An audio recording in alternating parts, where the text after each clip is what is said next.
Do us a huge favor here on Garage Takes, Michigan football fans. Hop in the comment section down below. Let us know what you think about this team right now, coming off a massive disappointing loss to USC on the road. But the home game against Washington this weekend, we're going to get into it here on this episode. So hit that subscribe button. Let us know what you guys think, the overall temperature gauge on this team, this program right now. Brent, before we talk at all about Michigan and Washington, there's not much to say about the USC game. I will sum it up, and if I miss anything, you hop in. Michigan got outcoached again. They were not ready. They got dominated in basically every area of the game: offense, defense, special teams, in the trenches, which is totally unacceptable if you're Michigan. I mean, that is supposed to be the identity of your football team. And you got punched in the mouth because, Brant, if we were sitting here this week and talking about, look, we knew about their receivers coming into the game, Kai Lemon. We talked about Jacoby Lane. We knew that Jaden Mayavis looked good this year. If the narrative of this was we just couldn't stop those guys, but Michigan came to play, lost a close one, I think it's a different conversation. But it's not that. Michigan, for the second time this year, is lucky to have the scoreboard look the way it did in a loss, and I don't think that's a hot take. I think they were outplayed. And so my question to you, Brant, is we are now a season and a half into the Sherrone Moore era at Michigan. And I want to know how you would grade his tenure so far and why. A C. It's a very much C. You know, I had no clue before Saturday who King Miller was. I sure as hell know who he is now. And I'm going to always remember that game as the King Miller game. And, you know, the other thing, Dave, you gave up a third and forever on the ground. And that is inexcusable. That is something that just doesn't happen to good football teams, prepared football teams, guys that are locked in.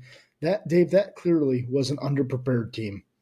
That team did not look like they wanted to be out there in the second half. That team looked like they don't trust the coaching staff. Maybe they're not in the right spot at the right times. And Dave, this is a young team, like on defense somewhat. They should be hungrier than what they are right now.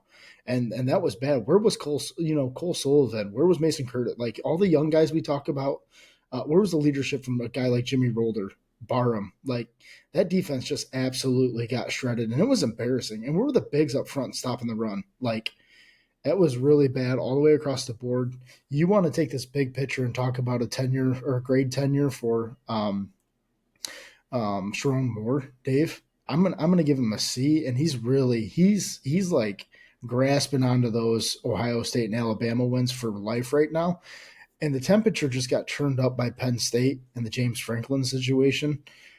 I'm not so sure Michigan State and Jonathan Smith have, you know, a relationship after the next 2 weeks. Like guys are looking around in the Big Ten, and if it's not good enough, you got to go. And uh, Michigan is a top 5 winningest program in the last 5 years, Dave. They're number 3. Do you think that Ohio State, Alabama, Georgia is sitting around with an 8-5, and then if we go 8-4 again, that's pretty. You know, you get a third year. That's absolutely not happening at those other schools that I just named, Dave. Is Oregon going to go 8-5 and then 8-4 and think Dan Lanning still has a job? Like, no, Penn State did the right thing. Absolutely, you have to fire James Franklin. And Sherrone Moore, you better be on notice. Like, and is that fair? This isn't the culture of pre-COVID. This is not this anymore. So it's time to move if it's not happening. And Washington, Dave, if last week was a referendum, this is game 7, dude. Like this is all or nothing now. And you hate to do that. Like you don't want to be knee-jerk reaction guy, but it's go time. Like you lose this game, you're not making the college football playoff. Those your dreams are dashed, and Sherrone Moore could be looking for a job. Well, yeah, I mean, you're spot on.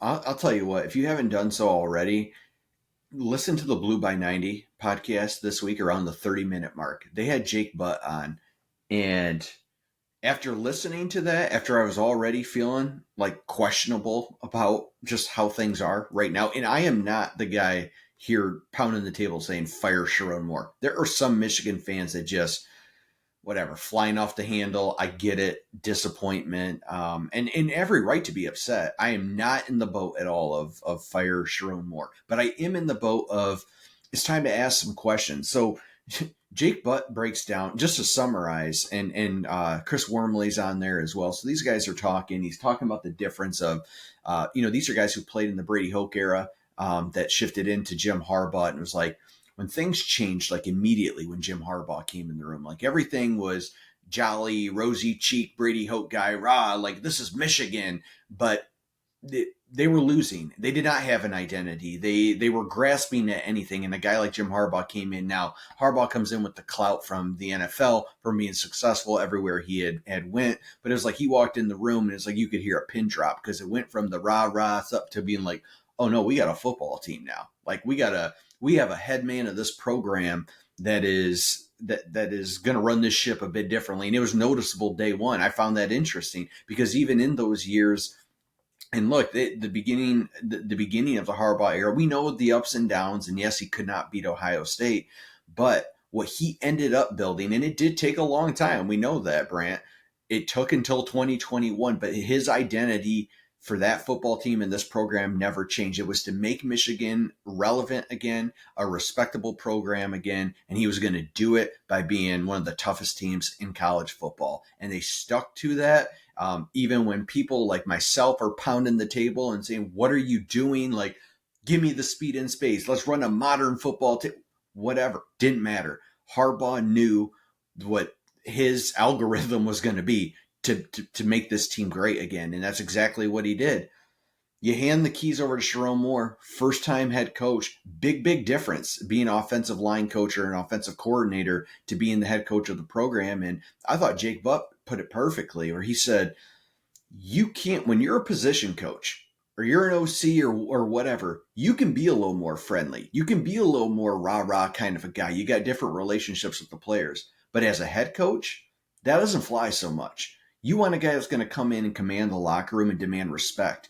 And he was not saying the players don't respect Sherrone, but there's got to be don't the whole blue collar jacket, lose it, lose all the gimmicky stuff, own it, look in the mirror and say, we haven't been good enough. The coaches haven't been good enough. You got a young football team. If I have to hear about having a true freshman quarterback one more time as an excuse as to why, we can't be great this season, you can miss me with that. Bryce Underwood is better than 80% of college football quarterbacks right now. And the ceiling of him is significantly higher than that, obviously. But no, you don't get that excuse anymore. Bryce Underwood's not going to be perfect. He's a true freshman. He's 18 years old. We get it. That kid is elite, and they got to do better with putting him in positions to be successful. This team right now does not have an identity. They are not dominating in the trenches. They've been out physical 2 different times now in their most important games of the season. And now you've got to go play Washington and Damon Williams, who's a true dual threat quarterback that's not just good with his legs, but can throw the football as well, with a great wide receiver Denzel Boston and their running back, who his name is escaping me, or Jonah Coleman. Is also good. This does not get any easier. And so I am in the camp right now of, again, I'm not the fire Sherrone Moore camp, but this game at noon on Saturday is so important. Yes, college football playoff hopes are it's out the door. You lose against Washington, things are going to change drastically. But you have got to bounce back and look significantly better right now because, Brant, what happened after Oklahoma lost? Sherrone Moore was suspended for 2 games. Insert Biff Poggi. They go in, the feel good, the funny quotes, whatever. But you're like, okay, no, this looks like, I don't care if it's CMU. I don't care if it's Nebraska. This looks like a competent football team. They made some adjustments. Bring back Sherrone. We have a game that we knew was going to be big. On the road, Coliseum, it was a night game. It was teed up perfectly for you. You knew Michigan fans were going to show up, and you just sat on your hands. And again, did not adjust. The defense didn't adjust. The offense, it was just like once Justice Haynes went out of that game, sucked the wind out of that entire team. And so I'm not out on the season at all yet. But Saturday at Washington is a massive game because there is not another game on this schedule until Ohio State that's going to somehow make me feel better. There's just not. So yeah, you lose this, it's like a lot of dominoes start to fall in the wrong direction. You win this game and you look good doing it. I'm like, okay, I can grasp onto that, knowing that now we've got a runway of Michigan States and Purdue's and Northwesterns and Maryland, who I do think is a good team. To before Ohio State, but you come out here and don't look good against Washington, and I got to watch you go and beat up on I don't know, Michigan State and Purdue and somehow feel good about this Ohio State team that looks somehow better than they did last year as national champions. I, they got to sell me on something this weekend. What are you wanting to see? Dave, I think you hit the nail on the head with like if you don't beat this Washington team, your best win of the season potentially could be Nebraska.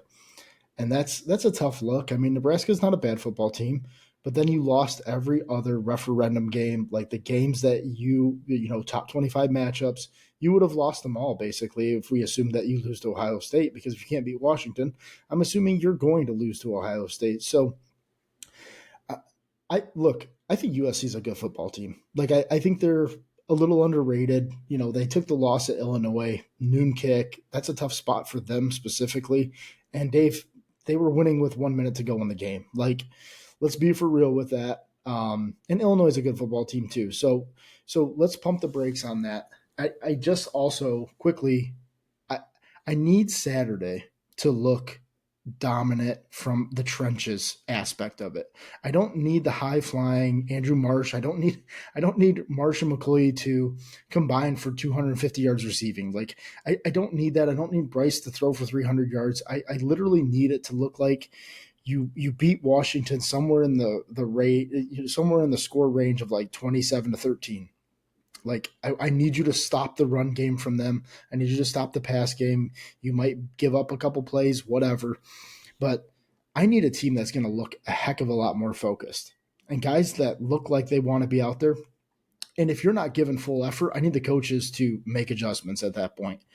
And if I've got to see Samaj Morgan play football one more time, I'm going to lose my mind. I know there's got to be other receivers on this team. Where's Channing Goodwin been? I know Fred Moore transferred. Like, I get it. Like, things have not been great in that receiver room. The tight end room has been just as bad. And so when you're taking when you're taking away basically a slot receiver and a tight end that are safety blankets for this kid, and he's still doing his thing. Like, don't get me wrong, Dave, you're right when you say he's better than 80% of the quarterbacks in college football right now.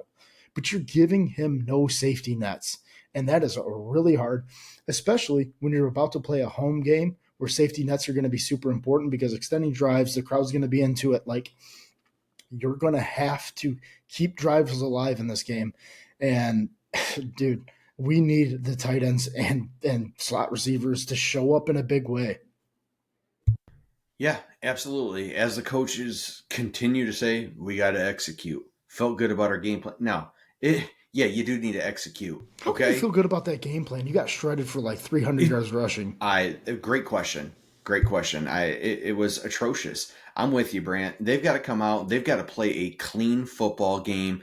No dumb penalties. No dumb turnovers.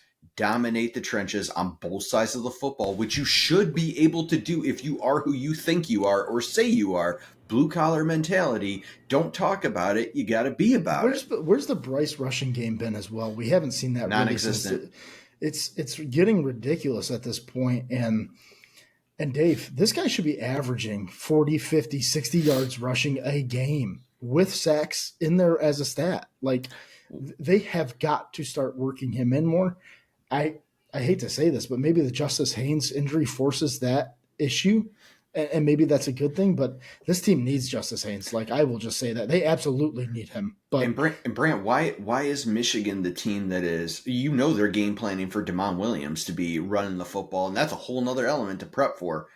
Washington, I mean, yeah, they got to be aware of it, but it's like Michigan doesn't utilize it unless they're keeping it in the bag. But again, when you're down and getting crushed against USC on the road and it's never taken out of the bag, like, I can't really believe it's a part of the offense. Well, the bag seemed to be emptied on Central Michigan. Right. Like, exactly. Yeah, beating up on poor Central. Yeah, I know. So hopefully we see a different game, Brant. I do want to, in this last minute or so, give us the line on this game. Let's make predictions. Opened at 7.5. It has dropped to 6, and I have a feeling it's going to go further south than that. So, if you want to like emotionally fade Michigan this weekend, grab it while it's 6 now. Yeah, absolutely. That is, man. I Where do would you fall? I I'm definitely taking Washington with the points.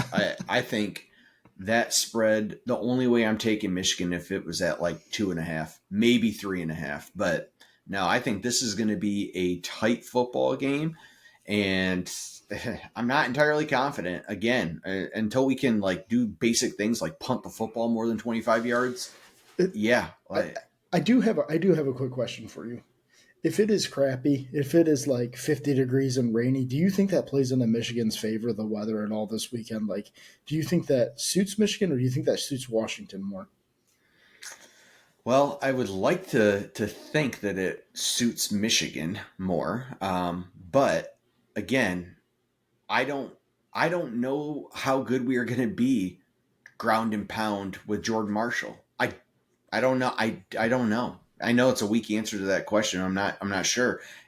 I just talked myself into that benefits Washington with Jonah Coleman with their quarterback running. I don't know because I don't. Again, Brant. I don't know. I don't know what Michigan's trying to do in this game. Yeah, Dave, I think Like, that I think the answer to that question is super obvious. I think that's a major advantage of Washington. Like, I know that they can run the ball, and I know that Michigan struggles to pass the ball already. And if you are going to tell me it's going to be a little bit windy, a little bit rainy, I, I, no. I also haven't looked at the forecast. Is it supposed to be Yeah, rainy? I mean Uh, it says it's going to rain Saturday, but it doesn't know when it's going to okay. rain yet. But I've I know it's going to be cold. I do know that. All right, dude. Well, Brant, blue collar guys don't care. Okay. We're going back to work, Dave. We'll be back to work next week. Be back to Maybe work next week. we'll be looking for a football coach next week. I don't know. Yeah, We'll see. we'll see. On that note, Michigan fans, do us a favor. Hop in the comment section down below. Let us know, what do you think about this program right now? What do you think about Sherrone Moore, head man of the program, and just the overall feel on this team right now as they bring Washington into the big house? Hit that subscribe button. Let us know, and we'll be back next week.